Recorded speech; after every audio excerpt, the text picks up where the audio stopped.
Holidays-nale, adu namma GT Holidays da. GT Holidays, South India's #1 travel brand. You know you are special when you're with GT Holidays. சென்னையின் #1 mutton biryani ருசிக்க பாண்டி பஜார் பசும்பொன் ரெஸ்டாரண்ட்டுக்கு வாங்க. இனி பாண்டி பஜாரோட புதிய அடையாளம் பசும்பொன் தான். மதுரை உணவை சென்னையிலேயே ரசிக்கலாம். ரசிகர்களோ விமர்சகர்களோ அவர் படம் எடுத்தது உங்களுக்காக கிட்டத்தட்ட 500 கோடி ரூபா செலவு பண்ணி தான் சூர்யா சாரை கன்வின்ஸ் பண்ணியிருக்கணும், ப்ரொடியூசரை கன்வின்ஸ் பண்ணியிருக்கணும். சிவா அவர்களுடைய உழைப்பு ரொம்ப பெருசாக இருக்கு இல்லையா, அதை நம்ம உதாசீனப்படுத்தக்கூடாது. பேச்சு சுதந்திரம் நம்ம ஊரில் இருக்குது, இல்லைன்னு சொல்லலை. இப்போ ஒருத்தர் பேசினார்ல, யார் வயசானவர் மாதிரி, அவர் வீட்டுக்கு எதிர்த்த மாதிரி போய் நின்றுக்கிட்டு சிவா சார் போயிட்டு உலகத்திலே மிக மோசமான கெட்ட வார்த்தையில் குடும்பத்தை திட்டினவர் ஒத்துப்பாரா? தரம் தாழ்ந்த விமர்சனம் எதை நோக்கி நான் போய்கிட்டு இருக்கு? ஒரு 6-7 யூடியூபர்ஸ் மேலே போட வேண்டியதானே கேஸ், போட்டு ஸ்டே வாங்க வேண்டியதானே. அவன் குடும்பம் நடத்துறதுக்கு நான் சினிமா எடுக்கிறேன், நீங்கள் மேற்கொண்டு அவனுக்கு தண்ணி ஊற்றி செடியை வளர்க்குற மாதிரி விஷ செடியை வளர்க்குற மாதிரி வளர்த்தீங்க. லப்பர் பந்தெல்லாம் புழு சட்டை மாறினாலும் ஓடிச்சுன்னு சொல்றதெல்லாம் ஆகச்சிறந்த முட்டால் சொல்லுவோம். தன் மூளையில் ஒரு பகுதியும் இயங்காதவன் சொல்கிற வார்த்தை. லப்பர் பந்து சூப்பர் படம், அது ஓடித்தான் ஆகும், அதை எதுவுமே பண்ண முடியாது. அந்த கங்குவாங்கிற மேடையில் நான் பேசினது ரசிகர்களை பிரமாதமாக வச்சுருக்கீங்க. எப்படி வச்சுருக்கீங்க? கல்வி கொடுத்துருக்கீங்க, 5000 மாணவர்களுக்கு மேலே படிக்க வச்சுருக்கிறீங்க. அப்புறம் கடைசியாக நான் செல்ஃபி எடுக்கும்போது கேட்டேன், சார் நான் எதுவும் தவறாக சொல்லிட்டேன் வாய் எப்படின்னா, இல்லை நான் கொஞ்சம் அதிக பிரசங்கித்தனமாக எதுவும் பேசிட்டேன். முக்கிய நிலையை உடனுக்குடன் குறிஞ்சி வேலையாக தெரிஞ்சுக்கல ஆதன் செயலியை டவுன்லோட் பண்ணுங்க. டிஸ்கிரிப்ஷன் லிங்க் இருக்கு. ஆதன் சிமனையில் அனைவருக்கும் ஒரு பெரிய வணக்கம் அண்ட் வெல்கம் டு ஷோ. இன்னைக்கு என் கூட இருக்க கெஸ்ட் அண்ணன் தான் சொல்லணும். இவர் இயக்குனராக இவரோட படைப்புகளை நம்மளை வேக்க வச்சுக்கிட்டே இருந்தாலுமே கூட எப்பவுமே ஆனால் எப்படி இருக்கீங்க அப்படின்னு கேட்கக்கூடிய ஒருவராக இருப்பார். கனத்த குரலோட இனிமையான ஸ்மைலோட நம்மளை வரவேற்கக்கூடிய போஸ் வெங்கடண்ணன் நம்ம கூட இணைஞ்சிருக்காங்க. அண்ணே வணக்கம். வணக்கம். எப்படி இருக்கீங்கண்ணே? நல்லா. நான் உங்களோட அடுத்த படைப்புக்காக நான் வெயிட் பண்ணிட்டு இருக்கேன். அங்கிருந்து நான் தொடங்கிடுறேன். ஏன்னா இரண்டுமே கமர்ஷியலாக நம்ம எடுக்காமல் அது எல்லாமே சொல்லுவாங்க, சிரிக்க மட்டும் இல்லை சிந்திக்கவும் அப்படிம்பாங்க. உங்களோட எழுத்துக்களும் உங்களோட படைப்பும் எங்களை வியக்க வச்சுக்கிட்டே இருக்குது. சமீபத்தில் நடந்த விஷயங்கள் பற்றி தான் நம்ம பேசணும்னு வந்திருக்கேன். கங்குவால உங்களோட நடிப்பு எனக்கு ரொம்ப பர்சனலாக பிடிச்சிருந்தது. படம் பார்த்த விமர்சனங்கள் நிறைய விமர்சகர்களுமே கூட நிறைய விமர்சனங்கள் வச்சாலும் உங்களோட நடிப்பை பாராட்டி தான் எழுதியும் இருந்தாங்க. ஆனால் அந்த படத்தோட ரிசல்ட்டை நீங்கள் எதிர்பார்த்தீங்களா? இல்லை, இது ஒரு மிகப்பெரிய பிரம்மாண்டமான படம், வெற்றி படமாக அமையுங்கிறது தான் எங்களுடைய நம்பிக்கையாக இருந்தது. இப்போ படம் பார்த்தப்போ இப்போ ஃப்ளாஸ் கேட்பாங்க இல்லையா, ஃப்ளாஸ் இப்போ என்ன கூப்பிட்டு என்ன ஃப்ளாஸ் அப்படின்னு கேட்டிங்கன்னா, அந்த சவுண்ட் இரிட்டேஷன் என்னாலையும் ஃபீல் பண்ண முடிஞ்சுது. ரொம்ப இரிட்டேஷனாக இருந்தது. அது நீங்கள் என்ன சொல்ல வந்தீங்களோ அது போய் ஆடியன்ஸ்கிட்ட சேராமல் போச்சு, அவ்வளோதான். அந்த சவுண்டை கரெக்ட் பண்ணியிருந்தாவே இந்த படம் ரொம்ப நல்ல படமாக இருந்திருக்குமோன்னு தோணுச்சு. அப்புறம் நம்ம எல்லா சைட்லேயுமே டெக்னிக்கலாக எல்லாருமே அந்த ஃபஸ்ட்டு 20 மினிட்ஸ்ங்கிறது கொஞ்சம் போரிங்காக இருந்துச்சு அப்படிங்கிறது ஒரு காமனான விஷயம். ஆனால் அதுக்கப்புறம் அந்த பீரியட் வந்ததுக்கப்புறம் ரொம்ப நல்லா இருந்தது படம்னு நிறைய பேர் சொன்னாங்க. இப்போ என்னை கூப்பிட்டு கேட்டால் நான் என்ன சொல்வேன், இப்போ சிவா சார்கிட்டே நான் கூப்பிட்டு சொன்னால் கூட என்ன சொல்லுவேன்னா, ஸ்க்ரீன் பிளே இன்னும் கொஞ்சம் தொடர்பு படுத்தி இருக்கலாம் மும்பை. நான் இப்போ இந்த கேரக்டர்ஸ் அந்த கேரக்டர் தனித்தனியாக இருக்குது, அதுக்கு ஒரு கதை சொல்லியிருக்கோம். பட் ஆனால் எல்லாத்துக்குமே ஒரு பொதுவாகவே நானும் நீங்களும் பேசிக்கிட்டு இருக்கும்போது உங்களை சுவராசியப்படுத்துவது என்பது என்னென்னா, நான் தொடர்பட்ட பேச்சுகள் பேசினாவே உங்கள் சுவராசியம் குறைஞ்சு போயிடும். அந்த பேச்சுக்குள்ளே ஒரு சுவராசியம் என்னென்னா தொடர்பு இருப்பது தான். அதாவது நீங்களும் நானும் ஒரு எப்படி நெருக்கப்படுத்திக்கிறது. இப்போ நீங்கள் போக சொன்னேன்னா அண்ணன் ஸ்மைலாக பேசுவார், நான் அண்ணன் தான் சொல்வேன்னா, இப்போ நான் ஏதோ உங்ககிட்ட தொடர்பு படுத்தியிருக்கேன். நிச்சயமாக உங்கள் உறவுகளில் உங்களுடைய சகோதரர்களோடு என்னை ஒப்பிட்டு பார்க்குற அளவுக்கு நான் எதையோ ஒன்று நான் உங்ககிட்ட அட்மையர் பண்ணியிருக்கேன் இல்லையா. இந்த மாதிரி இந்த படத்தில் அந்த தொடர்பு மட்டும் மிஸ்ஸாக இருந்தது. இதுதான் என்னுடையது. மற்றபடி ஒரு ஹாலிவுட்டுக்கு இணையான மேக்கிங், ஹாலிவுட்டுக்கு இணையான சிஜி, அதற்கு இணையான 3D எல்லாமே பிரமாதமாக ஒர்க் அவுட் ஆகிருந்தது. இந்த படம் மிகப்பெரிய லெவலில் ஓடி இருக்க வேண்டிய படம். சொல்லுவாங்களே ஜஸ்ட் மிஸ், இந்த படம் ஜஸ்ட் மிஸ் தான். ஆனால் எவ்வளோ உழைப்பு அப்படின்றது நீங்கள் ஷூட்டிங் ஸ்பாட்டில் இருந்தப்போ ரொம்ப கடுமையான உழைப்பு. இப்போ எனக்கு கூட பார்த்தீங்கன்னா பேசிட்டே இருக்கும், அந்த கண்ணில் ஒரு சின்ன துடிப்பு இருக்கும். அது கூட அந்த லென்ஸ் போட்டதோட அலர்ஜி தான் வந்துச்சு எனக்கு. வண்ணு நிறைய உள்ளே போச்சு. இப்போ எனக்கு போச்சுன்னா சூர்யா சார் இருக்கும். அது நிச்சயமாக யார் என்னென்ன பாதிப்பில் இருக்காங்கன்னு எங்களுக்கு தெரியல. பட் நிறைய பேர் அந்த மண்ணில் தான் இருந்தோம், அந்த டஸ்ட்டில் தான் இருந்தோம். நிறைய வெயிட்டு, அப்புறம் போர்ஷர் டிஃப்ரென்ஸ், அது ஒரு மாதிரி ஒரு நம்மளே மன உளைச்சல் ஆக்கிடும். அது அந்த மாதிரி இருக்கும். அது ரொம்ப கஷ்டப்பட்டு பண்ணாங்க எல்லாருமே. நான் பர்டிகுலராக இந்த நேரத்தில் சிவா சார் அவ்வளோ நல்ல மனுஷன், சச் அ டேலண்டட் பர்சன், மிகச்சிறந்த இயக்குனர். தமிழ் சினிமாவில் எதையாவது ஒன்று மாற்றிடணும்னு நினைக்கிற ஒருத்தர். அவங்க ட்ரோல் பண்ணும்போது ரொம்ப வேதனையாக. என்னென்னா அவர் சினிமா எடுப்பது, கலையை நேசிப்பது, அதை உங்களுக்கு கொடுப்பது இருக்கு இல்லையா, ஹீ இஸ் அ குக். அந்த குக்கிங் ஃபார் யூ, அந்த ஆடியன்ஸுக்காக நான் சமைக்கிறேன். நான் நான் நான் நல்லா இருக்கா, டேஸ்ட்டாக இருக்கா அப்படின்றதுக்கு ஒருத்தர் சமைக்கிறான் வச்சுக்கோங்களேன். அதெல்லாம் அப்படியே சோறா சமைச்சிருக்கேன் அப்படின்னா எப்படி இருக்கும்? கங்குவால் அப்படி பண்ணிட்டாங்க. சரி, நமக்காக சமைச்ச சாப்பாடு சாப்பிட்டு பார்த்துட்டு என்ன கொஞ்சம் உப்பு கம்மியாக இருக்குது, சரி சொன்னவர் மனசு வேதனைப்படுவார். கொஞ்சம் ரசத்தை ஊற்றிட்டு இன்னும் இதில் கொஞ்சம் மிளகா பொடி ஜாஸ்தியாகிடுச்சு சொன்னவர் வேதனைப்படுவார். இதுதான் விருந்தோம்பல். அந்த மாதிரி ரசிகர்களோ விமர்சகர்களோ அவர் படம் எடுத்தது உங்களுக்காக கிட்டத்தட்ட 500 கோடி ரூபா செலவு பண்ணி தான் படத்தை, அதை அவர் வந்து எவ்வளோ பேர்கிட்ட எக்ஸ்கியூஸ் பண்ணியிருக்கணும். சூர்யா சாரை கன்வின்ஸ் பண்ணியிருக்கணும், ப்ரொடியூசரை கன்வின்ஸ் பண்ணியிருக்கணும். இது எப்படியும் ஓடிடும் இந்த படம், மக்கள் ஏற்றுப்பாங்க அப்படின்னு சொல்லிட்டு மக்களுக்கான ஒரு திரைப்படத்தை கொடுப்பதற்கு சிவா அவர்களுடைய உழைப்பு ரொம்ப பெருசாக இருக்கு இல்லையா? அதை நம்ம உதாசீனப்படுத்தக்கூடாது. எனக்கு அது கொஞ்சம் வருத்தமாக இருந்துச்சு, ஆடியன்ஸ் சைட்லேருந்து வருத்தமாக இருந்துச்சு. அன்றைக்கெல்லாம் ஒருத்தர் வந்து சிவா நீ எல்லாம் எதுக்கு படம் இருக்க, நீங்கள் யார் அதை சொல்கிறதுக்கு? ஆடியன்ஸுக்கு ஒரு லிமிட் இருக்குது. நீங்கள் விமர்சிப்பதும் நீங்கள் ஒருவரை பேசுவதற்கும் பேச்சு சுதந்திரம் நம்ம ஊரில் இருக்குது. பேச்சு சுதந்திரம் நம்ம ஊரில் இருக்குது, இல்லைன்னு சொல்லல. இப்போ ஒருத்தர் பேசினார்ல யார் வயசான ஒருத்தர் மாதிரி, அவர் வீட்டுக்கு எதிர்த்த மாதிரி போய் நின்றுக்கிட்டு சிவா சார் போயிட்டு உலகத்திலே மிக மோசமான கெட்ட வார்த்தையில் குடும்பத்தை திட்டினா அவர் ஒத்துப்பாரா? அந்த லிமிட்டேஷன் எனக்கு இருக்குல்ல. சட்டப்படி தப்பு தானே. அப்படி சட்டப்படி தப்புனா அவர் தியேட்டரில் பேசணும், சட்டப்படி தப்பு, அவர் மேலே ஒரு கேஸே போடலாம். எதுக்கு ஒரு லிமிட் இருக்குது. இப்போ ஒரு வேளை சிவா சார் பெருந்தன்மை அதை விட்டுருக்கலாம். நீங்கள் விமர்சகர்கள் படம் பார்த்துட்டு போகும்போது கூட ஒரு படத்தை உங்களுக்கு பிடிக்கலை என்பது ஃபேஸ்புக்கில் எழுதுறதோ உங்கள் நண்பர்கள்கிட்ட சொல்கிறதெல்லாம் ஓகே. ஆனால் அந்த தவறான வார்த்தைகளை, அப்போ சூர்யா சார்லாம் ஒருத்தர் தவறாக பேசியிருந்தார், அதெல்லாம் சட்டப்படியே தப்பு. நம்ம அவங்க மேலே கேஸ் போடலாம். அதெல்லாம் அவ்வளோ இதுக்கெல்லாம் போக வேணாங்கிறேன் ஆடியன்ஸு. அவ்வளோ சினிமா தானே அது, உங்களுக்கு நிறைய வேலை இருக்குது. நீங்கள் ஒரு ஆஃபீஸில் வேலை செய்யலாம், எல்லாருக்கும் ஒரு வேலை இருக்கும், குடும்பம் இருக்கும், புள்ளக்குட்டி இருக்கும், அண்ணன் தங்கச்சி இருப்பாங்க, உறவினர்கள் நண்பர்கள்னு உங்கள் எல்லாருக்கும் என்னென்னவோ இருக்குது. அதில் ஒரு சிறிய பகுதி தான் சினிமா. நீங்கள் அந்த ஒரு சிறிய பகுதி சினிமாவை ரொம்ப கொதிச்சு எழுந்து வீராவேசமாக ஒரு சூர்யாவை திட்டுவது, வீரேசமாக சிவாவை அதெல்லாம் அது உங்களுக்கும் தேவையில்லாத ஸ்ட்ரெஸ்ஸு, அவங்களுக்கும் தேவையில்லாத ஸ்ட்ரெஸ்ஸு. அவங்க ஒரு சினிமா எடுக்கிறாங்க, ஒரு கலைஞன் கலையை கொடுக்குறான், அதை பணமாக்க பார்ப்பது ப்ரொடியூசர்ஸ். அவங்க ஒரு அமௌண்ட்டை போட்டு அந்த அமௌண்ட்டை டபுளாக எடுக்கிறதுக்கு முயற்சி பண்ணுறாங்க. வெற்றி அடையலாம், தோல்வி அடையலாம். இங்கே இவ்வளோ பேசுகிறாங்களே, எந்த மனிதன் தன் வாழ்நாளில் காலையில் எழுந்ததுலேருந்து சாயந்தரம் வரைக்கும் ஜெயிச்சுக்கிட்டே இருக்கான்? எந்த மனிதன் காலையிலேருந்து சாயந்தரம் வரைக்கும் தன் வாழ்க்கையில் எல்லா விஷயமும் பாசிட்டிவாக நடந்தது? Up and down, it's a life. அப்படி பார்த்தீங்கன்னா திரு சிவா அவர்கள் விஸ்வாசம் போன்ற சூப்பர் ஹிட் படங்களை கொடுத்துருக்கிறார், வேதாளம் போன்ற அவருக்கு ஒரு டவுன் வருது, அண்ணாத்தை போன்ற படங்களையும் கொடுத்துருக்கிறார், விவேகம். ஸோ இன்னைக்கு நாளைக்கு அவருக்கு அப்ஸ் வரும். So this is ups and down, it's a life. நீ சினிமா எடுக்கவே லாய்க்கு இல்லை அப்படின்னா அதை தான் விவேகமில் சொன்னீங்க, ஆனால் விசுவாசத்தில் ப்ரூவ் பண்ணார் கொடுத்தார். இப்போ நீங்கள் கங்குவாவில் சொன்னால் அடுத்த அஜித் சார் படத்தில் ப்ரூவ் பண்ணுவார். அது அவரோட வேலை. அது அதை கிரிட்டிசைஸ் பண்ணுறதுக்கான லிமிட்டேஷன் இருக்குது.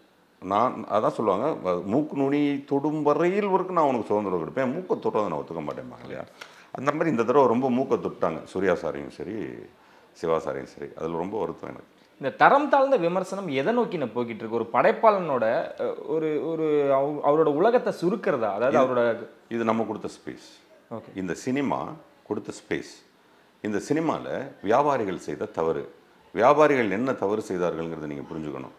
ஒரு சினிமாவே மக்களிடத்தை கொண்டு சேர்றதுக்கு நம்மளே தியேட்டர் வாசலில் ஒரு 10 பேரை வச்சுக்கிட்டு தியேட்டருக்குள்ளே 20 பேரை வச்சுக்கிட்டு படம் சூப்பராக இருந்துச்சுங்க அப்படின்னு சொல்ல வச்சதில் ஆரம்பிச்சது. கேஸ் போடுறதுல என்ன பிரச்சனைன்னு கேட்குறேன். ஒரு 6-7 யூடியூபர்ஸ் மேலே போட வேண்டியதானே கேஸ், போட்டு ஸ்டே வாங்க வேண்டியதானே. அதே வாங்காமல் வச்சுருக்காங்கன்னு தெரியல. வாங்கணுங்க, 2 வாரம் கழிச்சு சொல்லிட்டு போகிறான். என்ன அவன் குடும்பம் நடத்துறதுக்கு நான் சினிமா எடுக்கிறேன். எவனோ 10 விமர்சனங்க, மொத்தம் இங்கே 8.5 கோடி பேர் இருக்கும். படம் பார்க்குறவன் 3 கோடி பேர் இருக்கான். ஓகேங்களா? ஒரு படம் ஓடுறதுக்கு குறைந்தபட்சம் 50 லட்சம் பேர் படம் பார்க்கணும். அந்த 50 லட்சம் பேருக்கு இவன் எதுக்கு ப்ரோக்கிங் பண்ணணும்னு நான் கேட்குறேன். அவன் போய் படம் பார்த்துட்டு போகிறான் இல்லைங்களா? ஸோ இந்த 7 பேராக தீர்மானிக்கணும் 50 லட்சம் பேரை. அந்த 7 பேரை உங்களால் தடை செய்ய முடியாதா? நீங்கள் மேற்கொண்டு அவனுக்கு தண்ணி ஊற்றி செடியை வளர்க்குற மாதிரி, விஷ செடியை வளர்க்குற மாதிரி வளர்த்தீங்க. சரி, நீங்கள் தான் வளர்த்தீங்க, தொலைஞ்சிட்டு போகுது, பிடிங்க தூக்கி போடுங்க. ஒரு 10-15 பேர் தான் விமர்சனம் பண்ணுறாங்க. அந்த 10-15 பேருக்கு ஸ்டே போட்டுட்டு 2 வாரம் கழிச்சு விமர்சனம் சொல்லிக்க, அவ்வளோதான். அது பாசிபிளானா? இந்த கருத்து சுதந்திரம்னு ஒன்றே வந்து கருத்து சுதந்திரம் வேறு. இப்போ சார் உங்களுக்கு மொத்தமாகவே புரிஞ்சிடும். ஒரு மளிகை கடை இருக்குது, ஓகேங்களா? மளிகை கடைக்கு வெளியில் அந்த வாசலில் நின்றுக்கிட்டு உங்களுக்கு பேசுகிறதுக்கு உரிமை இருக்கா இல்லையா? இருக்குது. தம்பி பேசுகிறதுக்கு உரிமை இருக்கா இல்லையா? இருக்குது. ஆனால் அந்த மளிகை கடைக்கு முன்னாடி நின்றுக்கிட்டு இந்த மளிகை கடையில் யாரும் சாமான் வாங்க வேண்டாம் இந்த சட்டப்படி தப்பா இல்லையா? அதுதான் கேட்குறேன். அதானே இது சினிமா வியாபாரம். நீ யாரும் தியேட்டருக்கு வராத, மளிகை கடைக்கு ஏற்ற மாதிரி நின்று கத்துறான். கோர்ட்டில் என்ன பேச சொல்லுங்க, நான் பேசுகிறேன். ஜட்ஜுக்கிட்ட நான் சொல்லி புரிய வைக்கிறேன். ஓகே, இப்போ புரிஞ்சிருச்சுல உங்களுக்கு? இப்போ ஜட்ஜுக்கு புரியும் இல்லை? அது அதானே மளிகை கடைக்கு ஏற்ற மாதிரி நின்று ஒருத்தன் கத்துனா சட்டப்படி குற்றம் என்றால், தியேட்டருக்கு வெளியே நின்று படத்திற்கு வராதேனாலும் சட்டப்படி குற்றம் தானே. அப்போ கொடுக்க சொல்லுங்கள், ஸ்டே கொடுக்க சொல்லுங்கள். ஆனால் சின்ன இப்போ பாசிபிளா? பாசிபிள். ஓகே. இவங்க என்ன சொல்ல வராங்கன்னா, இன்னொரு தரப்பினர் சின்ன படங்களை வாழ வச்சதும் அவங்க தானப்பா. யாரு? லப்பர் பந்து இந்த மாதிரியான சின்ன வாசனை யார் ஓட வச்சது? கிழக்கு சீமையில யார் ஓட வச்சது? மக்கள் தான். இது காலகட்டம், இந்த அதெல்லாம் அவங்க ஓட வச்சுக்குவாங்க. மக்களுக்கு தெரியும் சார், மக்களுக்கு எல்லாமே தெரியும். நாங்கெல்லாம் ஆனந்த விகடன் வர்ற வரைக்கும் வெயிட் பண்ண காலம்லாம் உண்டு இல்லைங்களா? இன்றைக்கும் ஆனந்த விகடன் மேலே அவ்வளோ பெரிய மரியாதை இருக்குது. ஏன்னா அந்த விமர்சனத்தில் ஒரு பெரிய டீசென்சி இருக்கும்னு நம்ம நம்புகிறோம் இல்லையா? ஸோ அதற்கு முன்னாடி இந்த சன் டிவியில், ராஜ் டிவியில், ஜெயா டிவில எல்லாம் விமர்சனம் ஒரு வாரம் கழித்து வரும். அது மேலே ஒரு பெரிய ஆர்வமும் அன்பும் இருந்துச்சு. ஆனால் அந்த ஒரு வாரம் வரைக்கும் நல்லதோ கெட்டதோ தேட்டருக்கு போயிடுவாங்க. இப்போ நான் என்ன கேட்குறேன், இதை சில இந்த வீணாக அந்த கீழே எழுதுறவெல்லாம் என்ன வேணால் எழுதிட்டு போட்டோம். இப்போ நான் ஒரு உண்மையான அன்பில் சொல்கிறேன், ஒரு சினிமா எடுப்பவன் நோக்கம் ஒரு நல்ல சினிமா எடுப்பது மட்டுமே. ஓகே, தவறாக முடிஞ்சு போகிறது நமக்கு தெரியாது. ஒரு தோசை மாதிரி இன்னொரு தோசை வர மாட்டேங்குது. ஒரே கல்லில் தான் ஊற்றுறோம், ஒரே கரண்டியில் தான் எடுத்து போடுறோம். ஒரு தோசை மாதிரி இன்னொரு தோசை. நீ ஒரே டிசைனில் ஒரு தோசை விட்டு காமிச்சிருக்கோம் அடுத்தடுத்து. படம் மட்டும் அப்படி எடுத்துட முடியுமா? அப்ஸ் அண்ட் டவுன் இருக்க தான் செய்யும். அவன் நல்லா படம் ஓடணும், கோடிக்கணக்கில் சம்பாதிக்கணும்னு. இப்போ இதில் பாருங்களேன், சூர்யா சாருக்கு அதை கேட்டு பிடிச்சிருக்கு, ஞானவேல் சாருக்கு அதை கேட்டு பிடிச்சிருக்கு. எல்லாரும் சேர்ந்து தான் படம் பண்ணியிருக்கோம். எல்லாரும் தோற்று போடுவாங்க, எல்லாம் சேர்ந்து தோற்று போவோம் அப்படின்னு படம் எடுக்க வருவான். வாங்கடா எல்லாருமா சேர்ந்து ஜெயிப்போம், கோடி கோடியாக சம்பாதிப்போம்னு தான் அந்த படம் எடுக்க வருவான். அதில் ஏதோ மிஸ்டேக்ஸ் நடந்தது. அப்போ வாங்க எல்லாருமா சேர்ந்து படம் எடுப்போம். கடைசி நீட்சி என்னன்னா, வாருங்கள் ஒரு சினிமா எடுத்து மக்களுக்கு கொடுப்போம், வாருங்கள் சமைத்தவர்களுக்கு பரிமாறுவோம். அவங்க பிடிச்சிருந்தா நிறைய சாப்பிடுவாங்க, பிடிக்கலாம் பாதியில எழுந்து போயிடுவோம். இதானே, இவ்வளவு தானே சினிமா. ஓகேங்களா? இதுக்கு நடுவில் அந்த பரிமாறுறதுக்கும் நாளைக்கு நடுவில் ஒருத்தன் நின்றுக்கிறான். இப்படி நின்றுக்கிறான். சோத்தை கொடு, சாம்பாரை கொடு. நான் என்ன கேட்குறேன், நடுவில் நிற்கிறவனுக்கு இலைக்கும் என்ன என்ன இருக்குது? அவன் சமைச்சா அவன் சாப்பிட போகிறான். நடுவில் நக்கி பார்க்குறதுக்கு ஒருத்தனா எதுக்கு அது? அதுதான் வேணாங்கிறேன் நான். கரெக்ட். எவ்வளோ இது இன்னும் இதுக்கு மேலே அவங்களை விளக்கம் சொல்ல முடியும்? சொல்லி நிறுத்திவங்கெல்லாம் போக சொல்லிட்டு அவனும் படத்தை எடுத்து போட சொல்லுங்கள். மக்களுக்கு தெரியுங்க. லப்பர் பந்தெல்லாம் புழு சட்டை மாறினாலும் ஓடிச்சுன்னு சொல்கிறதெல்லாம் ஆகச்சிறந்த முட்டால் சொல்லுவான். சுத்தமாக படிப்பறிவு இல்லாத, தன் மூளையில் ஒரு பகுதியும் இயங்காதவன் சொல்கிற வார்த்தை. லப்பர் பந்து சூப்பர் படம், அது ஓடித்தான் ஆகும், அதை எதுவுமே பண்ண முடியாது. நான் சொல்கிறேன், லப்பர் பந்து அப்படியே இல்லைன்னா நான் என் முகத்தளத்தில் லப்பர் பந்து பற்றி எழுத வேண்டிய அவசியம் என்ன இருக்குது? நான் எழுதுறேனே சார், அதெல்லாம் நல்ல படம் அதெல்லாம் ஓட்டிடுவாங்க சார். சும்மா அதெல்லாம் போய் சொல்கிறது அதெல்லாம் தேவை. அது இப்போ என்ன, ஒரு திரைப்படம் அதனுடைய தேவைக்கு தகுந்தாற்போல் ஓடும். கன்னிமாடம் என்பது கருத்து சொன்ன திரைப்படம், அது தேவைக்கு தகுந்த மாதிரி விருதுகளை போய் அள்ளிக்கிட்டு வந்துச்சு. சார் கருத்து சொன்ன படம், அந்த திரைப்படம் கருத்து சொல்ல போனாவே சின்னதாக ஒரு போரிங் இருக்கும். அப்போ லப்பர் பந்து வித் சார் ரெண்டு படத்தையும் என்கிட்ட வச்சு, நான் தான் டைரக்டர், என்கிட்ட வந்து கேட்டிங்கன்னா லப்பர் பந்து சூப்பர் படம், எவ்வளோ மார்க் போடுவீங்க? 90 மார்க் போடுவேன். சாருக்கு எவ்வளோ போடுவீங்க? 40 மார்க் போடுவேன். ஏன்? என் படம் கருத்து சொல்கிறது. என் படம் நான் வந்து ரொம்ப நேரடியாக ஸ்ட்ரைட்டாக கருத்து சொல்லியிருக்கேன். அதில் நான் பெருசாக கமர்ஷியலை கூட என்னால் சேர்க்க முடியல. ஆனால் நான் வந்தது அதுக்கு தான். நான் அந்த திரைப்படத்தை அப்படித்தான் எடுப்பேன், அப்படித்தான் எடுத்தேன். அப்போ லப்பர் பந்து அவன் ரொம்ப அழகான ஒரு காதல் படம், ரொம்ப அழகான ஒரு ஈகோ சம்மந்தமான கிரிக்கெட் படம், பிரமாதமான கிளைமேக்ஸ், பிரச்சி அடிச்சிடான் படம். அந்த படம் ஓடி, அது ப்ளூ சட்டை இல்லை, சிகப்பு சட்டை, மஞ்சள் சட்டை எவனுமே தேவையில்லை, அந்த படம் ஓடும். இது காமனாக அத்தனை பேருக்கும் தெரியும். அப்படியே நீங்கள் ஒருத்தர் சொல்லி ஓடுனா கூட 1 வாரம் 2 வாரம் ஓடும். 5 வாரமாக எல்லா தேட்டரும் ஃபுல், 5 வாரமாக ஓடும். இன்னைக்கு காலகட்டத்துக்கு 5 வாரமாக எந்த படம் ஓடிச்சு? லப்பர் பந்து ஓடிச்சு. அது படம், நல்ல படம், அதுக்கெல்லாம் எவனுமே தேவையில்லை. எனக்கு தமிழர்களுடைய மனநிலை தெரியும். அவங்களுக்கு ஒரே ஒரு விஷயம் ட்ரிகர் பண்ணால் போதும், ஓ நம்ம இப்படி நினச்சி தானே விமர்சனத்தை பார்த்தோம், ஆனால் விமர்சனத்தை இப்படி இருக்கோ. இப்போது ரொம்ப சிம்பிள், ஒரு சினிமா விமர்சகனையே நான் கேள்வி இப்போ கேட்குறேனே, Vijay sir, Ajith sir, Suriya sir, Rajini sir, Kamal sir, இந்த 5 பேரில் உங்களுக்கு யாரை பிடிக்கும்? யாரை பிடிக்கும்? எல்லாருமே பிடிக்கணும். ரஜினி சார் பிடிக்கும் உங்களுக்கு, ஓகே? எனக்கு கமல் சார் பிடிக்கும். ஓகே. நீங்கள் கமல் சார் படம் பார்த்துட்டு என்ன விமர்சனம் சொல்லுவீங்க? ஏன்னா ரஜினி சார் பிடிக்கும். ஓகே. நான் ரஜினி சார் படம் பார்த்துட்டு என்ன சொல்லுவேன், எனக்கு கமல் சார் பிடிக்கும். அப்புறம் எப்படி விமர்சனம் சரியாக இருக்கும்? ஒவ்வொரு மனிதனுக்கும் ஒவ்வொரு ரசனை இருக்குது. இவன் மீன் குழம்பு சாப்பிட்றவனும் அதே படத்தை தான் போய் பார்க்குறான், அதே பிராமண குலத்தை சேர்ந்தவனும் அதே படத்தை தான் பார்க்குறான், ஒரு மட்டன் சாப்பிட்ற பாயும் அந்த படத்தை பார்க்குறாரு. 3 பேரும் விமர்சனம் பண்ணால் 3 விமர்சனம் வரும். ஏன்னா 3 பேருடைய வாழ்வியல் வேறு, 3 பேருடைய கலாச்சாரம் வேறு, 3 பேருடைய உணவு முறை வேறு, 3 பேருடைய எண்ணம் வேறு, 3 பேரும் குடும்பம் நடத்துகிற ஸ்டைல் வேறு. எப்படி இந்த 3 பேரும் விமர்சனத்தை முன்னு சரியாக சொல்லுவான்? அது எப்படி உனக்கு பொருத்தமானதாக இருக்கும்? நீ இந்த 3 பேரும் இல்லாத வேற ஒருத்தன், அது எப்படி உனக்கு சரியானதாக இருக்கும்? உன் திரைப்படம் நீ பார்த்து அது சரி இல்லை தவறு. உன் திரைப்படம் உனக்கு பிடித்திருக்கிறது, அது பிடிக்கவில்லை, நீ ஒரு பிரமாதமான விமர்சகன். உனக்கு ஏன் விமர்சகன்? நீ தான் கிங்கு, நீ தான் ராஜா.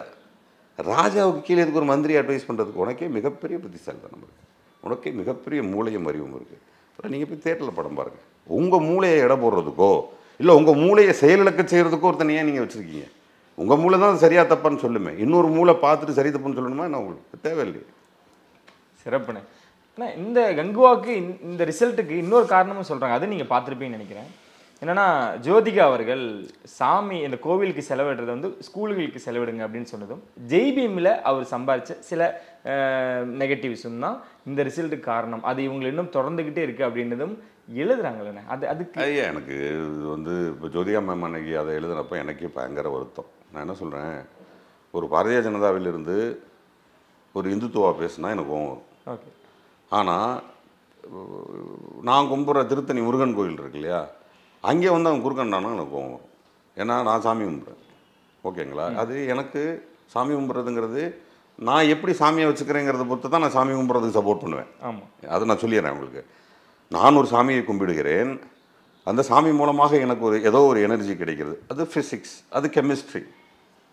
ஃபிட்டாக இருக்கேன், கெமிஸ்ட்ரி உள்ளுக்குள்ளே எப்போதும் ஒரு என்னன்னா முருகன் உள்ளே இருக்காரா, அவர் பார்த்துப்பாரு, நான் நம்புகிறேன். அப்போ அதன் மூலமாக எனக்கு கிடைக்கக்கூடிய பாசிட்டிவ் எனர்ஜி ஆப்போசிட்டில் ஒருத்தனை பார்க்கும்போது நான் ஜெயிச்சிருவேன், என் முகத்திலிருந்து நான் ஜெயித்துடுவேங்கிற கருவமே அவனை தோக்கடிச்சிடும். ஸோ இப்படி எனக்கு நான் சாமியை பயன்படுத்திக்கிறேன், நான் சாமியை எப்படி தானே பயன்படுத்திக்கிறேன். அப்போ என் இந்துன்னு சொல்லக்கூடிய என்னுடைய சகோதர சகோதரிகளை மனதை புண்படுத்தக்கூடிய எல்லா விஷயமுமே யார் செய்தாலும் தவறு தான். அன்றைக்கி நான் எதிர்ப்பு குரல் தான் கொடுத்தேன். ஸோ அதன் மூலமாக அவங்களுக்கு கொஞ்சம் ஹேட்டர்ஸ் வந்திருப்பாங்க. அப்புறம் ஜெய்பீமும் சூரரை போற்றும் ஓடிடியில் வந்தது. அப்போ தியேட்டர்ஸ்க்கு வந்து என்ன ப்ராப்ளம்னா, ஏற்கனவே வந்து அவங்களுக்கு கொரோனா அது இதுன்னு வந்து நசிஞ்சு போயிடும். ஒன்றும் இல்லைங்க, கடைசியாக எங்கே போய் நின்னாலும் மார்க்ஸோட தத்துவம் தான். இந்த இல்லாதப்பட்டவன் திரும்ப அவன் நசிஞ்சு போயிடக்கூடாது, அவன் உணவில் நீ கை வச்சிடக்கூடாது. அது வந்து அப்படி யார் செஞ்சாலுமே அதை வந்து தொடர்ச்சியாக அதனுடைய தொந்தரவுகள் இருந்துக்கிட்டே இருக்கும். இப்போ அந்த 2 திரைப்படங்கள் வரும்போது தேட்டரில் தான் ரிலீஸ் பண்ணணும், பட் இவங்க ஃபினான்ஷியலாக இவங்க லாக்கு, அதை அவங்க கொஞ்சம் புரிஞ்சுக்கணும். ஸோ இதனுடைய நீட்சி அது வந்து ஓடிடியில் வந்துருச்சுன்னு வச்சுக்கோங்களேன். அப்போ தியேட்டர்ஸுக்கு வந்துருந்துச்சுன்னா இந்த 2 படமும் சூப்பர் ஹிட்டாக ஓடும். 2 படமும் ஓடி இருந்துச்சுன்னா அன்றைக்கி இருக்கக்கூடிய தொழிலாளர்கள் சம்பளம், அன்றைக்கு இருக்கக்கூடிய தியேட்டரோட ஃபுல்லு, மக்களை திரும்பவும் தியேட்டருக்குள்ளே இழுக்கிற அந்த ஒரு காரணியாக சூர்யா இருந்திருப்பாருன்ற காரணத்தை தான் அன்றைக்கி எல்லாருமே சொன்னாங்க. அதனால் தியேட்டர்ஸுக்கு அவங்க மேலே கோபம் அப்படின்னு ஒன்று இருந்துச்சு. ஸோ அப்போ அதெல்லாம் தியேட்டருக்காரங்க இன்றைக்கி வரைக்கும் ஞாபகம் வச்சுக்க போகிறதில்ல. ஸோ இப்போ அதெல்லாம் ஒரு காரணம்னு சொல்லி இன்றைக்கி சொல்லிகிட்டு இருக்கிறாங்க. பட் கங்குவாவினுடைய தோல்விக்கு அது எதுவுமே காரணம் இல்லை. கங்குவாவினுடைய நாங்கள் முதல் ஷோ பார்க்கும்போது நாங்கள் எல்லோரும் பேசிக்கிட்டது ஒரு விஷயந்தான். அந்த ஸ்க்ரீன் பிளேயில் இருந்த சில விஷயங்கள், அந்த ஃபஸ்ட்டு 20 நிமிஷம், அந்த சவுண்டு, இவை 3ம் சரி செய்யப்பட்டிருந்தால் இந்த திரைப்படம் கட்டாயமாக ஓடி இருக்கும். இந்த மாதிரி விமர்சனங்களுக்குள்ள அது இந்த படம் வந்திருக்காது, இவ்வளோ இன்டர்வியூஸே இருந்திருக்காது. சரி, அதுதான் உண்மையும் கூடனே. ஆனால் நீங்கள் நிறைய இடத்துல நிறைய விஷயங்கள் போல்டாக உடைச்சிருவீங்க. என்ன மேடை, நான் எனக்கு என்ன தோணுதோ அதான் பேசுவேன்னு. அரசியலுக்கு சூர்யா வரணும் அப்படின்னு நீங்கள் சொன்னதும் கூட, அந்த கங்குவாங்கிற மேடையில் நான் வந்து பேசினது கங்குவா என்ற திரைப்படத்தினுடைய வெற்றியை தான் பேசுகிறேன். அந்த கங்குவா என்ற திரைப்படத்தை தான் நானும் பேசுகிறேன். என்ன பேசுகிறேன்னா, ரசிகர்களை பிரமாதமாக வச்சுருக்கீங்க. எப்படி வச்சுருக்கீங்க? கல்வி கொடுத்துருக்கீங்க, 5000 மாணவர்களுக்கு மேலே படிக்க வச்சுருக்கிறீங்க, நீங்கள் IAS IPS உருவாக்கியிருக்கீங்க, இன்னமும் பண்ணிகிட்டு இருக்கீங்க. யாருன்னே தெரில, கல்வின்னொன்னே பணம் அனுப்புகிறீங்க. அப்பா 2 மகன்கள் மருமகளோடு போய் அடிக்கடி ஈரோடு, திருப்பூர், சேலம்னு உட்காந்து மாணவர்களை இன்டராக்ஷன் பண்ணுறீங்க, பேசுகிறீங்க, அவங்களோட அழுகிறீங்க. ஒரு குழந்தைக்கு அழுகிறீங்க, பார்த்தா அந்த பிள்ளை வந்து காலப்போக்கில் டாக்டராக வந்து உட்காந்துருக்கு. எப்படிமா படித்தேன்னா சூர்யா சார் படிக்கல. ஸோ இதெல்லாம் பண்ணுறீங்கல்ல, அதெல்லாம் பண்ணும் பொழுது அதே கங்குவா ஸ்டேஜில் உங்களை பார்த்து அந்த கற்றுனாங்கல்ல ரசிகர்கள், அவர்களிடம் நான் கேட்கிறேன், எப்படிப்பா உங்களை போன்ற ரசிகர்கள் வச்சுக்கணும், உங்களுக்கு கல்வி கொடுத்தாரு, அறிவு கொடுத்தாரு, அதெல்லாம் வச்சுக்கணும், உங்களை முட்டாளாக வச்சுக்கக்கூடாது, உங்களை அறிவாளியாக வைத்திருக்கிறார், பிறகு அரசியலுக்கு வர வேண்டும், அதை நீங்கள் வாருங்களேன்னு நான் கூப்பிட்றேன். இப்போ இதை வந்து கம்பேரிட்டிவ் வித் விஜய் சார் எல்லாரும். இப்போ நான் அதில் வந்து இவர் வந்து எல்லா நடிகர்களும் முட்டாளாகவே வைத்திருக்கிறார்கள், அவர்கள் பாருங்கள் நாளைக்கு அப்படின்னு நான் சொல்லவே இல்லை. ஒரு ஸ்டார் எப்படி வச்சுக்கணும்னு நான் சொல்கிறேன். அதை வந்து விஜய் சாருக்கு மட்டும்தான் பொருந்துமா? எல்லாருக்கும் தானே பொருந்தும். அது கீழே இருக்கக்கூடிய அத்தனை நடிகர்களுக்கும் தானே பொருந்தும். அது எப்படி விஜய் சாரோட கனெக்டடாக நீங்கள் சொல்கிறீங்க? அதில் ஏதாவது விஜய்னு சொல்லப்பட்டுச்சா? இல்லை, அது எங்கே விமர்சனம் ஆகப்பட்டுச்சு அப்படின்னானே, நீங்கள் அந்த ஸ்டேஜில் கங்குவா ஸ்டேஜில் சூர்யா அவர்கள் வரணுன்றீங்க, அடுத்த நாள் அங்கே மாநாடு நடக்குது, அப்போது அங்கே தான் அவர் சரி. நான் என்ன கேட்குறேன், நான் திமுககாரன் கனெக்ட் பண்ணிப்பாங்க, நான் கனெக்ட் பண்ணிக்கிட்டோம், நான் வேணான்னு சொல்ல. ஆனால் அந்த கங்குவாவில் சொல்லப்பட்டதனுடைய நோக்கம் திரு சூர்யா அவர்கள் இப்போ இருக்க ஸ்டார்ஸில் Vijay sir, Ajith sir, Vijay sir, அடுத்து சூர்யா சார்னு தான் இருக்குது. அப்படி இருக்கும் பொழுது அவர் இப்போலேருந்தே நான் அரசியல் பேசணும்னு நான் ஆசைப்பட்றேன். ஏதாவது ஒரு சமுதாய இழிவை முன்னாடி நின்று கேட்கணும்னு நான் ஆசைப்பட்றேன். சூர்யா அவர்களுடைய குரல் என்பது ஒலிக்க வெளியில் இருக்கக்கூடிய ரசிகர்கள் இருக்காங்க இல்லையா, ரசிகர்கள் வந்து இவர் மேல் ஒரு நடிகர் மேலே இருக்கக்கூடிய அப்ரோச் அண்ட் அட்ராக்ஷனை மீறி ஒரு தலைவன் அப்ரோச்சும் அட்ராக்ஷனும் வரும். அது இப்போ அஜித் சாருக்கும் விஜய் சாருக்கும் இருக்குது. அது நான் சூர்யா சாருக்கு வரணும்னு ஆசைப்பட்டேன். அதை நான் மேடையில் அவர் முன்னாடியே சொல்கிறேன். சரி, இப்போ நான் கீழே போகும்போது நீங்கள் என்ன தப்பாக பேசிட்டீங்க அப்படின்னு சூர்யா சார் கேட்டிருக்கணும். அவர் எந்திரிச்சு நான் ஹக் பண்ணார். ஆமாம் இல்லைங்களா?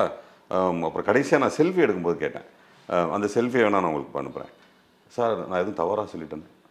ஒய் எப்படின்னாரு. இல்லை, நான் கொஞ்சம் அதிக பிரச்சனைக்கு தான் எதுவும் பேசிட்டேன். ஷி, உனக்கு என்ன தோணுதோ அதை சொல்லியிருக்க, you have that rights man, come அப்படின்னு இப்படி எடுத்தார். அப்போது அவருக்கு அந்த ஜென்யூனிட்டி இருக்குது. ஆனால் அவர் பக்கத்தில் இருந்தவனுக்கு அந்த ஜென்யூனிட்டி இல்லை. அவன் என்ன பண்ணுறான், அதே மேடையிலேயே தப்பாக பேசுகிறான். அங்கே தப்பாக பேசுனா பரவாயில்ல, இன்னொரு மேடையில் போய், இன்னொரு பொது மேடையில் மைக்கில் போய் என்னை பற்றி தப்பாக பேசுகிறான். அது எப்படி ஒரு ஆடியோ ரிலீஸை வந்து அரசியல் பேசலாம் அப்படிங்கிறான். அப்புறம் அரசியல் பேசலான்னு சொன்னால் கூட பரவாயில்ல, ஓவர் அட்வான்டேஜ் எடுத்து பண்ணிட்டாங்க அப்படிங்கிறான். எப்பா, ரொம்ப அழகான விஷயத்தை திரு சூர்யா அவர்களுக்கும் அவருடைய ரசிகர்களுக்கும் ஒரே இடத்தில் வைத்து பாஸ் பண்ணியிருக்கேன் நான். அது வந்து என்னுடைய ஜென்யூனிட்டி. அது அந்த ஜென்யூனிட்டியில் எனக்கு சூர்யா சார் வந்து சாயந்தரமாக வந்து இருந்தாங்க, உங்களுக்கு 50 லட்சம் செக்கு தரேன் சொல்ல போகிறாரு. எனக்கும் என்னுடைய சகோதரன் சூர்யாவிற்கும் உள்ள ஒரு அன்பனை ரொம்ப அழகாக பரிமாறிக்கிட்டேன்.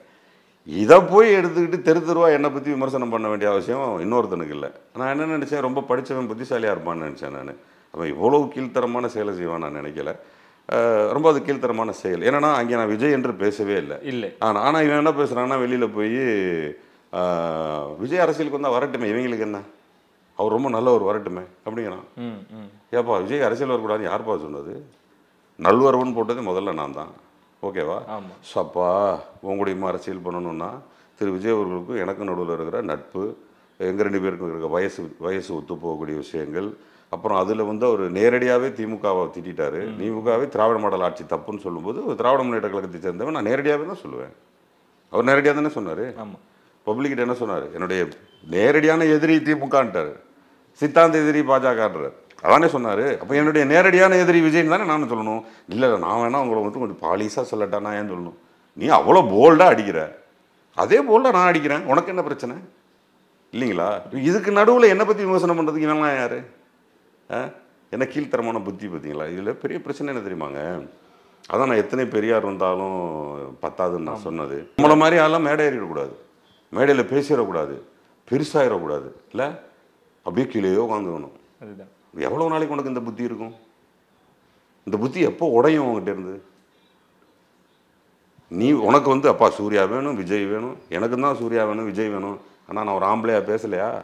கட்ஸா இல்லை, இரு பேசு, கோவம் வந்தால் கோவத்தை காட்டு, சும்மா பின்னாடி போய் புறம் பேசிக்கிட்டு தேவைக்காக இருக்கு. அதான் தேவைக்கான சார்.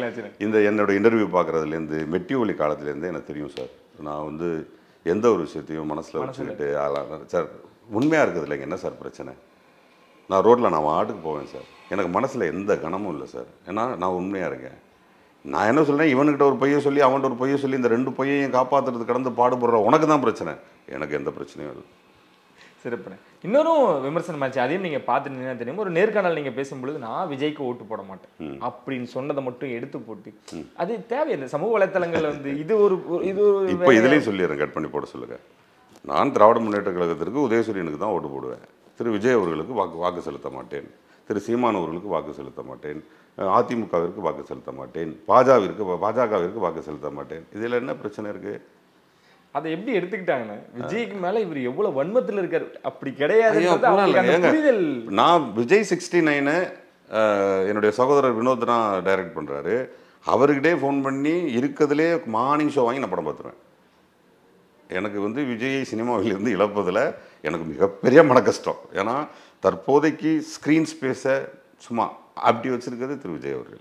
அப்படி உள்ளே போனோன்னா சும்மா அப்படி பரபர உள்ள படத்துக்குள்ளே கதை திரைக்கதை வசனமே இல்லைனாலும் அந்த மனுஷன் வந்து அப்படி நின்னான்னா அப்படி இருக்கும். அதை விளக்கணுமேங்கிற ஒரு வருத்தம் எனக்கு இப்போவும் உண்டு. அது விஜய் 69 இல்லை, 699 வரைக்கும் நடித்தா கூட முதல் ரசிகன் முதல் டிக்கெட் போஸ் டிக்கெட் தான். ஓட்டு போட சொல்லி கேட்காதீங்க. அதுதானே, அதெல்லாம் எடுக்காம அதெல்லாம் பார்க்காம அவர் பாருங்க எவ்வளோ வன்மத்தில். இல்லை, இன்னொன்று திரு விஜய் அவர்கள் அரசியலுக்கு வரக்கூடாதுன்னு அன்றைக்கு வரைக்கும் சொல்லலை. அவர் வரணும்னு தான் சொல்கிறேன். அவர் வர்றதில் ஒருவேளை விஜய் சார் வீட்டுக்கு பக்கத்து வீடாக நான் இருந்து டெய்லி அவர்கிட்ட பேச வேண்டி இருந்துச்சுன்னா நான் இன்டர்வியூவில் என்னவெல்லாம் பேசணுன்னா அதெல்லாம் அவர்கிட்டே சொல்லியிருப்பேன். ஓகே, யார் சொல்கிறது அவருக்கு? சார் கொஞ்சம் இப்போ ஏர்லியராக வந்துட்டீங்க சார், கொஞ்சம் லேட்டாக வந்திருக்கலாம் சார், நான் பக்கத்து வீடாக இருந்தால் சொல்லியிருப்பேன். சார் இப்போ உங்ககிட்ட ஒரு 2,000 கோடி ரூபா ஏதோ சொத்து இருக்குது, எல்லாம் மக்களுக்கு தான் செலவு பண்ணுறீங்க சார், அது காலி ஆகிடும் சார், இது பத்தாது. நான் என்ன சொல்லுவேன், அரசியல் பண்ணிட்டீங்கள வந்துட்டீங்க, மாநாடு போட்டிங்கள்ல போட்டிங்க, கொடி அனௌன்ஸ் பண்ணீங்களா பண்ணிட்டீங்க சார், 24 மணி நேரமும் உட்காந்து நடத்த வேண்டிய அரசியல் நீங்கள் இன்னும் உங்களுக்கு டைம் இருக்குது. அந்த நேரங்கள்லாம் நடிங்க, 200 crores 300 crores எடுங்க, இன்னும் 10 படம் 3000 கோடி எடுத்து மக்களுக்கே செலவு பண்ணுங்க, மாநாடு போடுங்க, தண்ணீர் பந்தல் வைங்க, பள்ளிக்கூடம் கட்டி கொடுங்க, கல்விக்கு கொடுங்க. அப்புறம் நான் வந்து இது வரைக்கும் நீங்கள் என்ன பண்ணிட்டு இருந்தீங்கன்னு எல்லாரும் கேட்குற முட்டாள்தனமான கேள்வியை கூட நான் கேட்கல. இனிமேலாச்சும் நல்லது பண்ணுங்க, ஆனால் அதுக்கு நிறைய உங்களுக்கு பணம் வேணும். அப்புறம் இப்படி நீங்கள் வந்து திராவிட முன்னேற்ற கழகத்தை எதிர்க்கிறீங்க, பாரதிய ஜனதாவை எதிர்க்கிறீங்க சார், எதிர்ப்பு குரல் இல்லைன்னா அங்கங்கே தன்னதிகார ஆட்சி வந்துடும். அந்த தன்னதிகார ஆட்சி வரக்கூடாதுன்னா எதிர்ப்பு குரல் ஒழிக்கணும். திரு விஜய் அவர்களே எதிர்ப்பு குரலை ஒழியுங்கள். ஐயோ நான் எல்லா இன்டர்வியூஸும் எடுத்து பாருங்கள், எங்கேயாச்சும் ஒரு இடத்துல ஒரு அரசியலுக்கு வந்து தப்பு, இவரெல்லாம் எதுக்கு அரசியலுக்கு வரணும், இவரெல்லாம் அரசியல் அப்படிலாம் கேட்டிருக்க மாட்டேன். அரசியலுக்கு அவருக்கு வந்ததுனால அவருக்கு என்னென்ன பாதிப்புன்னு மட்டும்தான் எல்லா இன்டர்வியூஸ்லையும் எனக்கு இருக்குமே தவிர எதிர்கட்சிக்கு என்ன பாதிப்புன்னு கூட நான் சொல்லியிருக்க மாட்டேன். இவர் வர்றதுனால என்னென்ன கட்சிக்கு பாதிப்பு, எந்த கட்சிக்கும் எந்த பாதிப்பும் வர போகிறதில்ல. இப்போ தான் வந்திருக்கார். அவருடைய ரசிகர்கள் 18 வயசுலேருந்து இப்போ ஓட்டு போட ஆரம்பித்ததுலேருந்து ஏற்கனவே ரசிகர்களாக இருந்ததில் இப்போ நானும் ரசிகன் தான், நான் திமுகக்காரன். அந்த மாதிரி பல ரசிகன் பல கட்சிகளில் இருப்பான். அவருடைய மாநாட்டுக்கு போனவனே அந்த துண்டை போட்டுட்டு போகும்போது தன் தலைவனிற்காக உள்ளுக்குள்ளே ஸ்டாலின் படம் இருந்தாலும் திருப்பி வச்சுட்டு போயிருப்பான். ஏன்னா அவனுக்கு எந்த அளவிற்கு திமுகவின் மேலுடைய அக்கறை இருக்கிறதோ அதே அளவிற்கு அக்கறை தன்னுடைய கதாநாயகன் மேலே இருக்குது. அப்போ அப்படி தான் வந்திருப்பான். அங்கே 3-4 லட்சம் பேர் இருந்தாங்கன்னா 2 லட்சம் பேர் வேறு கட்சிக்காரனாக தான் இருந்திருப்பான். அப்புறம் இந்த இளைஞர்கள் ஒரு அளவற்ற நல்லா வச்சுக்கோங்க, எம்ஜிஆர் மேலே வைக்காத பற்றா. இப்போ சின்னவரெல்லாம் போகிற கூட்டத்தெல்லாம் பார்த்தீங்களா, ஏறி தாவுனாங்க இளைஞர்கள். அப்போ இளைஞர்கள் இவர் பக்கம் இருக்காரா அவர் பக்கம் இருக்காரா? சார் எல்லாருக்கும் எல்லாரும் இருக்கான் சார். என்கிட்ட இதெல்லாம் சில பேர் சொல்லுவாங்க, என்னங்க நீங்கள் வாட்டுக்கு விஜய் பேசுகிறீங்க, ரசிகர்களை பற்றி உங்களுக்கு தெரியாதா? இப்போ ஏன் கட்சிக்காரனை பற்றி அவங்களுக்கு தெரியாதா என்ன? இப்போ இருக்கிறதுலையே திமுககாரன் தான் ரொம்ப நல்லவன், தெரியாதா? அதனால் உங்களுக்கு 4 லட்சம் பேர் வந்தான்னா நாங்கள் தான் ஒரு மாநாடு பேசினேன் ஈரோட்டில், 5.5 லட்சம் பேர் உட்காந்து பார்த்தான். அவன்லாம் ஏன் ரசிகம் கிடையாதா? எல்லாம் எல்லாத்துக்கும் ஆள் இருக்குது. இது ஒரு கட்சி தானே.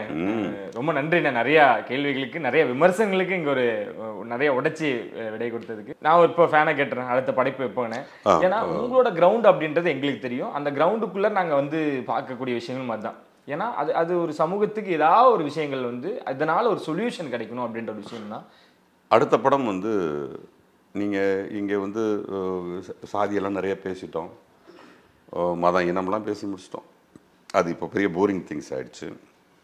இப்போ அடுத்த படம் வந்து ஒரு முக்கியமான அரசியல் தான் பேச போகிறோம். இது வரைக்கும் சினிமாவில் பேசப்படாத அரசியல், நிச்சயமாக சாதிப்படம் இல்லை. தமிழ் சினிமாவில் ஓஹோ இது ரொம்ப சொல்லப்பட வேண்டிய விஷயமாச்சு, இவ்வளோ நாள் ஏன் யாரும் சொல்லலை அப்படின்னு சொல்கிற ஒரு விஷயமாக அந்த திரைப்படம் இருக்கும். கதாநாயகன் அவர்களிடம் கதை சொல்லி டேட் வாங்கிட்டேன். தமிழ்நாட்டில் ஒரு மிகச்சிறந்த நன்றாக நடிக்க தெரிந்த ஒரு அருமையான நடிகரோடு பயணம் செய்கிறோம். கூடவே தமிழகத்தினுடைய மிகச்சிறந்த காமெடியன், ஆந்திரா மற்றும் தமிழ்நாட்டில் மிகச்சிறந்த வில்லன், அவங்கள்ட்ட எல்லாம் கதை சொல்லி ஓகே பண்ணியிருக்கோம். டிசம்பர் கூட இல்லை, ஜனவரியில் ஒரு சடன் டைமில் company production and hero announcement இருக்கும். டைட்டில் எனக்கு தெரிஞ்சு பிப்ரவரியில் இருக்கும், மார்ச்சில் ஷூட்டிங் இருக்கும். சூப்பர்ண்ணே, அதுக்கு நாங்கள் வெயிட் பண்ணிட்டு இருக்கோம். ரொம்ப நன்றி. தேங்க்யூ. நான் எப்பவுமே நான் சொன்ன மாதிரி தான், எப்பவுமே இந்த யதார்த்தமான சிரிப்போட எங்களை வெல்கம் பண்ணக்கூடிய நிறைய விஷயங்கள் உங்கள்கிட்ட இருந்து நாங்கள் கற்றுக்கிட்டு இருக்கோம். ஆடியன்ஸும் அப்போ இருந்து இப்போ வரைக்கும் அந்த அன்பை கொடுத்துக்கிட்டே இருக்காங்க. அவங்களுக்கு நீங்கள் என்னென்ன சொல்ல விரும்புறீங்க? ஐயோ, நானா என்னோட ரசிகர்களுக்கும் எனக்கும் நடுவில் இருக்க ஒரு பெரிய அன்பு என்னன்னா, அவங்க அறிவார்ந்த சமூகமாக இருக்கணும்னு தான் நான் ரொம்ப ஆசைப்பட்றேன். எல்லா விஷயத்தையுமே ஒரு சந்தேக கண்ணோடு பார்ப்பதாக இருக்கட்டும், அறிவார்ந்த சிந்தனையாக இருக்கட்டும், ஒரு நடிகனை அப்ரோச் பண்ணும்போது அவரை நடிகராக அப்ரோச் பண்ணுறதாக இருக்கட்டும், ஒரு அரசியல்வாதியாக அப்ரோச் பண்ணுறதாக இருக்கட்டும், குடும்பத்தை நல்லா பார்த்துக்கிறதா இருக்கட்டும், தன் வருமானத்திற்கான வேலைகளை செய்வதாக இருக்கட்டும், நிறைய வாசிப்புகள், உலகத்தை தெரிந்து கொள்ளும் புத்தகங்களை படிப்பதாகட்டும், இப்படிப்பட்ட ஒரு பெரிய கூட்டத்தை தான் நான் என்னுடைய ரசிகர் கூட்டமாக சம்பாதிக்கணும்னு நான் நினைக்கிறேன். நான் சமீப காலங்களில் யூடியூப்ஸில் இந்த மாதிரிலாம் பேசும் பொழுது தான், போஸ் வெங்கட்ங்கிறவர் நம்மளோடு நெருக்கமான ஒரு நடிகர், ஆனால் அவர் அரசியல் பேசுகிறாரே, இப்போ அரசியல் புரிவு இருக்குங்கிறதே நான் இப்போ தான் புரிதலையே நான் இப்போ அவங்களுக்கு கொஞ்சம் கொஞ்சமாக வெளிப்படுத்துகிறேன். அதே சமயத்தில் திரைப்படங்கள் மூலமாகவும் இல்லை நம்ம கருத்தியல் பேச வேண்டிய கட்டாயத்தில் இருக்கிறோம். சாதிய ரீதியான திரைப்படங்கள் எடுத்தோம், இப்போ கல்வி பற்றி படம் எடுத்தோம், அடுத்தடுத்து எடுக்கக்கூடிய படங்களும் வந்து நிச்சயமாக நீங்கள் ஒரு எங்கே போனீங்கன்னாலும் நான் என்ன கேட்குறேன், ஒரு விறகு பொறுக்க போகிறீங்க, வரும்போது விறகோடு தானே வரணும்.